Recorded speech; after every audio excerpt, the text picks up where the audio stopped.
कोई दिखा रहा था मुझे कहीं कोई सर्वे हुआ है या किसी ने जाकर के व्यक्तिगत तौर पर ही लोगों से बार बार सवाल पूछे और पूछ रहे दुनिया में सबसे गंदा देश कौन सा है। और ज्यादातर विदेशियों से सवाल पूछे जा रहे हैं, अलग अलग देशों के लोगों से सवाल पूछे जा रहे हैं कि दुनिया में सबसे गंदा देश कौन सा है, और ज्यादातर लोग कह रहे हैं India. India India India India India. और हम बहुत धार्मिक लोग हैं। जरूर हमारी इस धार्मिकता में और हमारी सार्वजनिक जगहों के गंदे होने में कोई गहरा नाता है। गरीबी बिल्कुल एक कारण है, पर सिर्फ गरीबी कारण नहीं हो सकती, क्योंकि और भी गरीब देश हैं, वो इतने गंदे नहीं हैं। तो इसीलिए आप पाओगे कि हमारे पूजा स्थल, हमारे देवालय सबसे गंदे रहते हैं। लेकिन ये बात आप घरों के अंदर नहीं पाओगे। घरों में सफाई रहेगी, घर में अगर मंदिर है तो एकदम साफ मिलेगा।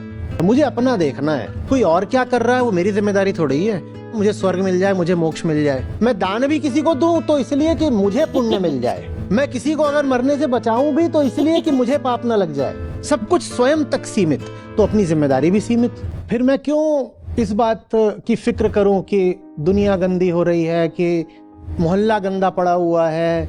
क्या फर्क पड़ता है कि मैं जाकर के अपने मोक्ष, अपने उद्धार के लिए गंगा में डुबकी मार रहा हूं और गंगा को गंदा कर रहा हूं। ये काम हम ही लोगों ने करके दिखाया है। मुझे मेरा मोक्ष मिल जाए तो मिल जाए, उसके लिए मैं गंगा को माँ कहता हूं। माँ मैली हो तो होती रहे। दुनिया में किसी देश में इतनी गंदी नदियां आपको नहीं मिलेंगी। और लोक धर्मियों ने नदियों को माँ बोला, ये भी किसी और देश में नहीं मिलेगा आपको। भारत में पर्वतों की जो दुर्दशा है, ये आपको दुनिया में कहीं ना मिले। लेकिन हमने अपने पर्वतों को देव स्थल बोला, देवभूमि बोला, ये भी आपको कहीं नहीं मिलेगा। क्योंकि हर काम स्वार्थ हेतु है। और ये कितनी ज्यादा दुखद बात है, क्योंकि हमारे पास सर्वोच्च दर्शन है। आदर्श रूप में यही हमारे धर्म की आधारशिला होना चाहिए।